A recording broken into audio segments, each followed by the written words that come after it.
Hey guys, Tom here from the Investing with Tom YouTube channel. Welcome back to the channel. If you enjoyed today's video, hit like, hit subscribe, and that way you can see future videos as well. Now, before we get into today's video, we do have a sponsor, and today's sponsor is Hatch. Now, Hatch are a company based in New Zealand and backed by Kiwi Wealth, and they basically allow New Zealanders to buy shares at very cheap prices in the US market. So if you're looking to make an investment in a really well-known American company like an Apple or an Amazon or a McDonald's, Hatch gives you the opportunity to buy shares in those businesses at much cheaper prices than many of the traditional alternative brokers like banks have been able to allow you to buy those shares. Hatch is the broker that I've been using personally for over a year now. They've continued to make developments. They have a very easy to use platform and great customer service. And they also integrate with one of the other tools that I use, which is Sharesight. So if you're interested in checking out Hatch, I will put a link up on the screen here, which is hatch.as/investingwithtom. Essentially, if you go to that link and fund your Hatch account with 100 New Zealand dollars, Hatch will add an additional 20 New Zealand dollars to your account. Free money so that you can basically get started investing with a little bit more cash. Now, with all that said, today's video is actually going to be a New Zealand stock analysis, and the company we're going to be talking about is New Zealand King Salmon. It's actually a company that I was previously invested in, so it was my first little taste of success as an investor. I bought it with basically no clue what I was doing, to be quite honest, but I made about 40 or 50% out of the investment in a relatively short space of time, and I've kind of continued to follow the company as I've learned more and more about how to actually properly go about an investing process. So I apologize in advance because I'm going to be referencing a bunch of notes here that I've got written down.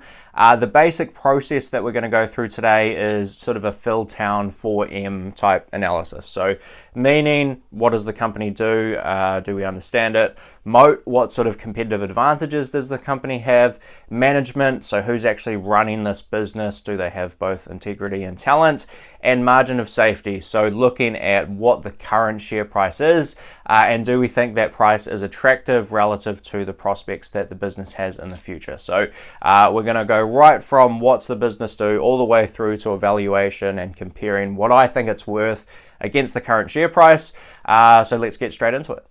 So I'll put up a stock chart here initially just to show you that New Zealand King Salmon is actually a company that has only recently gone public. Only in the last few years they've become a public company. The company itself has been around for about 30 years now, and they operate in Marlborough, which for those that are international and don't live in New Zealand is sort of right at the top of the South Island of New Zealand. They are the biggest producers on the planet of the king salmon species.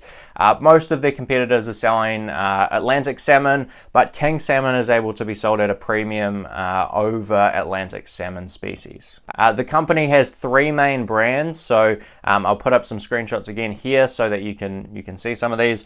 If you've walked through a New Zealand supermarket and checked out salmon, you've probably seen most of these. And the three main brands are Ora King, Regal, and Southern Ocean. The product mix entails a whole bunch of things. So approximately about 1/3 of all of the king salmon product is sold straight into restaurants or food service type industries, and 2/3 is sold into essentially supermarkets for consumers to buy directly. And New Zealand King Salmon basically controls the entire process, right from breeding the stock to go into these salmon farms, right through all the way to processing the fish, packaging, and then distributing it all around the world to all the different markets that they supply. Now, there are a couple of things about the business and kind of the fundamentals of a salmon farm that I really, really like. So my background, for those that don't know, is in agriculture, and when I say in agriculture, I'm really talking about New Zealand dairy farms or New Zealand sheep and beef farms. Those are the production systems that I'm very familiar with. So it was very interesting for me to dive into a salmon farm and kind of start to understand some of the differences that salmon farming has over sheep and beef or dairy farming. And they have a couple of really cool advantages. So I'm going to put up a screenshot here. This is actually not from New Zealand King Salmon. This is actually my own numbers from, I guess, my sort of experience in the industry. And we see massive differences in something called a feed conversion rate with salmon farms versus sheep and beef or dairy farms. Feed conversion rate basically tells us how much feed do we need to put into an animal for it to produce a kilogram of product. So in the case of a dairy farm, how much dry matter do we need to feed to a cow in order for that animal to produce a kilogram of milk solids, which is the main sort of way that milk production is measured here in New Zealand. How many kilograms of feed do we need to put into a sheep or into a beef animal to produce a kilogram of meat, or how much feed do we need to put into a salmon to produce a kilogram of product out of a salmon. And the numbers you'll see here are massively different. So it takes about 14 kilograms of dry matter to produce 1 kilogram of milk solids. So we've got about a 14:1 feed conversion ratio. And on a sheep and beef farm, we're looking at north of 20 kilograms of dry matter to produce a kilo of carcass weight. So whether that's lamb or beef, all sort of combined, averaged out across a few different classes of animals, we're looking at a little over 20 kilos as a typical amount to produce a kilo of carcass weight or a kilo of meat out of a sheep and beef farm. Now, when we compare that to a salmon farm only requires about 1.6 kilos of feed to produce a kilo of meat. So salmon are very, very efficient producers of meat relative to the amount of feed that you have to actually put into that system. Now, that said, it's not the fairest financial comparison in the world. So a sheep and beef or dairy farmer can grow a kilogram of grass much cheaper than New Zealand King Salmon can buy in the feed that they need to feed their fish. But nonetheless, they are very, very efficient converters of feed into meat. And that's for a couple of fundamental reasons. So if you're feeding a cow or if you're feeding a sheep, there are a few things that energy goes towards. So they have to first maintain their body weight. So if we take a dairy cow, for example, they're having to walk around all day. They're having to maintain their body temperature. They're having to rear a calf every single year, and all of this stuff takes up a lot of energy. So it's not a huge proportion of the feed that they consume that actually ends up going towards milk production. Now, when we compare that to a salmon is obviously swimming in the ocean, so they have very, very low maintenance feed requirements versus a cow. And that means that they can put a lot more energy that they consume straight into growth, straight into producing meat. So that's effectively the business. New Zealand King Salmon operates a number of these farms. They are able to actually sell their product at really premium prices, which is one of the main reasons why I really like this business. So with most farming operations, again, I'll just make the sheep and beef and the dairy comparisons.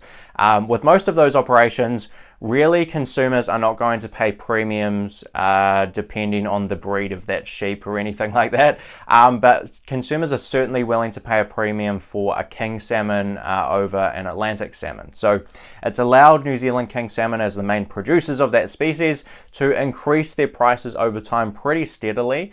And it's allowed them to kind of avoid a lot of the cyclicality that can happen with many other primary producers.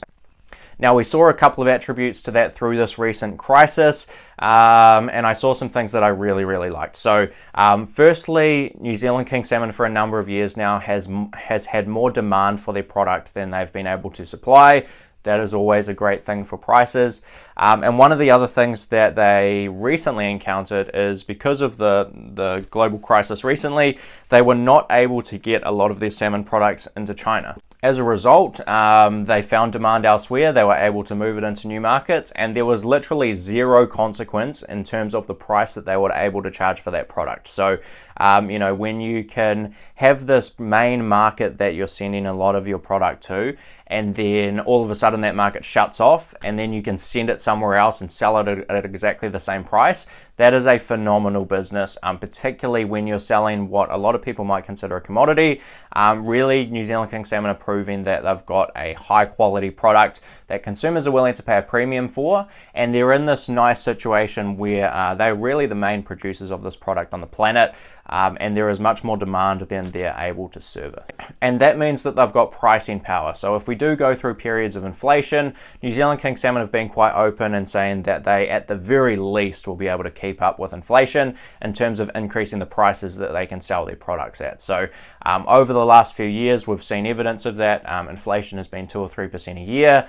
Prices have been increasing at a much faster rate than that. So New Zealand King Salmon are really able to have pricing power, a little bit like Coca-Cola can have pricing power over Joe's Cola, and they can sell their product at a premium to kind of the generic store brand type stuff. So great to see, and that's really the business, and in a lot of ways the moat. So the business is essentially producing salmon very, very efficiently.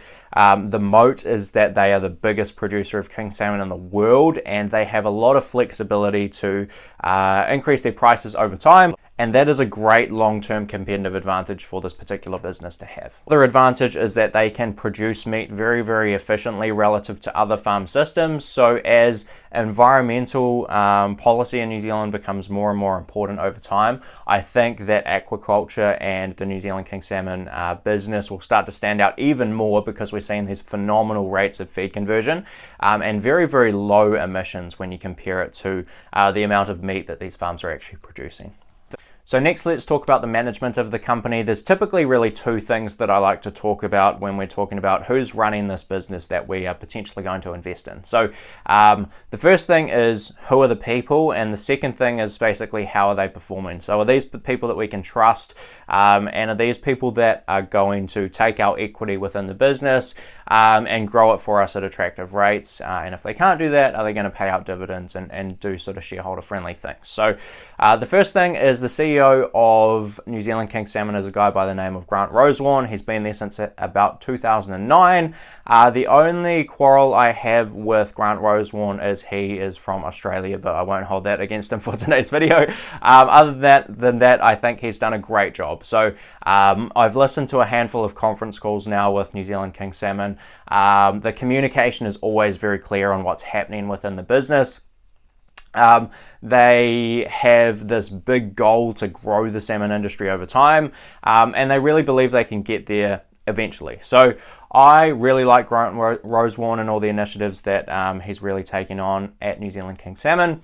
So that's the person. Obviously hard to know that stuff inside out if you have never actually met the people in real life, but all the impressions that I've gotten so far are positive from my personal opinion. So that's the first thing. The second thing is, how's the company actually been managed? So in terms of return on equity and debt are kind of the main things that we like to look at here. So New Zealand King Salmon does have a little bit of debt. It's really minor in the grand scheme of the overall business. They have something like $30 million in debt. I'll put the exact numbers up on the screen here. Relative to the cash flows that they produce, it is minor. So it's probably 1 to 2 years free cash flow, somewhere in that range. So really nothing to be particularly worried about, in my personal opinion. Now, if they can get into growing the business in some of the ways that we're going to talk about shortly, that debt may grow, and it'll be something that we'll, of course, have to keep an eye on. But as it stands at the moment, debt is not an issue to me right now, and we are seeing relatively attractive returns on equity over time, somewhere in about the 10% range, which is typically kind of the floor of where I want to see that number at the very least. So now let's get into the business end of this video and talk about valuation. Now, in terms of valuation, as you know, all I really like to focus on is how much cash can this business return to me as a shareholder over time.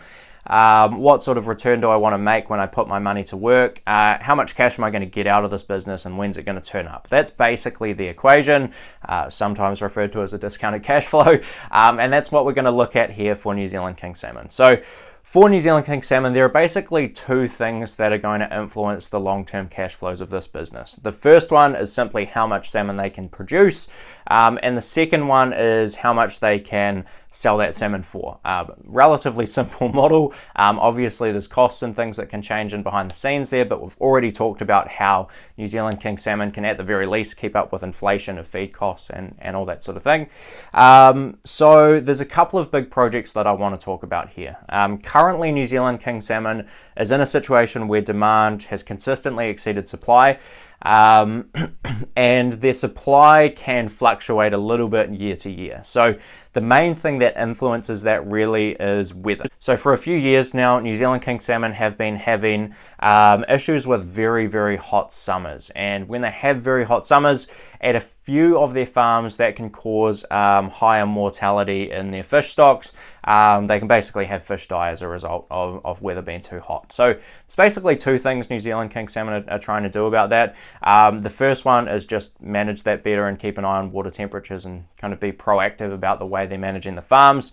The second thing is literally moving those farms to higher flow areas. So that's something they've been trying to do for a while, is move some of the salmon farms that sit in more kind of stagnant, lower flow water, for lack of a better term, into higher flow sites. And the more kind of water flow that we can have through these farms, the less issues we're likely to have with fish mortality and even disease and environmental issues potentially as well. I was told by a lecturer when I was at university this phrase, and it's just kind of stuck in my brain ever since, and he basically said that the solution to pollution is dilution. So the more that we can get these king salmon farms into higher flow sites, the better off it is for basically everybody.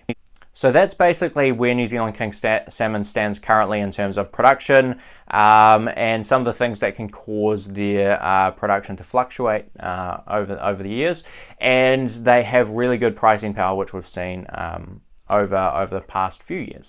Now, moving forward, if nothing changes with the New Zealand king salmon business, I expect us to see pretty modest growth. And I'll put up a valuation here where I'm looking at some of the free cash flow growth over time. The free cash flow numbers are actually a little bit tricky to find for this particular company. A lot of their numbers are reported in EBITDA. So I've looked at some previous years of how much of that EBITDA is flowing through to something like a net profit after tax figure. And I've used that as a bit of a proxy for free cash flow.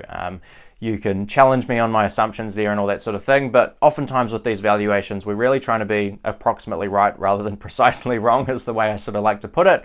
And we have got some guidance on what New Zealand king salmon expects their production to be over the next few years. So I've got a valuation in here which is relatively conservative in terms of the pricing.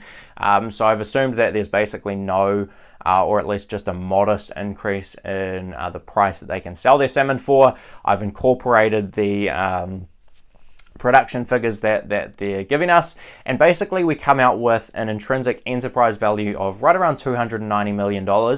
If we compare that to the current enterprise value of New Zealand king salmon, that is pretty much also $290 million. So if nothing changes with the business, I think we're basically in and around intrinsic value. As a value investor, I'm looking for a large discount to that intrinsic value, so it would certainly not be a buy for me today. That is not a recommendation by any means at all, but that's kind of just the way I view things. But there's really one thing I want to talk about which could change the picture for New Zealand king salmon quite dramatically.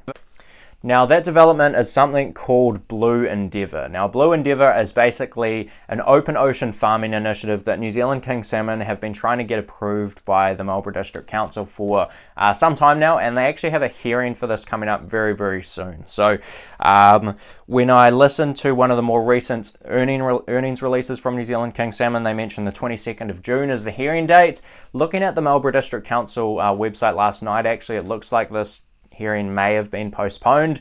I haven't seen a press release from New Zealand king salmon, so I'm not 100% sure on what the dates are going to be. But essentially what they want to do is they've identified some very high flow sites actually in the Cook Strait, right between the North Island and the South Island of New Zealand, for those who don't know.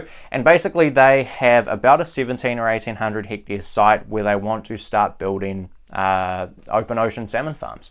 And this development, financially at least, looks extremely attractive. So they're estimating that it's going to cost anywhere from $25 to $35 million to do this development, but they're going to get about 4,000 metric tons of extra salmon over an 18-month cycle. So some back of the envelope calculations I was jotting down while listening to this. My best guess is this is going to produce anywhere from $9 to maybe $20 million a year in extra cash flows and extra earnings for the business if they can pull this off. And when you compare that to the current cash flows or current sort of net profit after tax of about 18 million, you're looking at anywhere from sort of a 50 to 100% increase if they can get this consent approved by the Marlborough District Council, and it can potentially make New Zealand King Salmon much more attractive from a valuation perspective. So if they can pull this off, the production is not going to turn up for a few years, so probably first harvest we're looking at something like 2023, so it's a few years out. But I'll put up another screenshot here of another valuation I've done. So in the first valuation, we were looking at about $290 million as an intrinsic enterprise value, in my personal opinion, if nothing changes. With some expansion into the Cook Strait, and if they can go ahead with this Blue Endeavour development, which really they want to do, it's just frankly they need to be approved and allowed consent to actually go ahead with the project. Then I've put some new cash flow numbers up here. So initially it's going to cost them about $30 million to do the development. So you'll see I've assumed in a couple of the years here, or in one of the years here, actually slightly negative free cash flows. And I've assumed that they're reaching the mid-range of my kind of the back of the envelope calculations after a couple of years. So I've taken that $9 to $20 million kind of range that I came up with and assumed we're going to do about $14.5 million extra in cash flows eventually. I've budgeted that we're going to do about 7 in 2023, about half of that potential on top of the existing cash flows.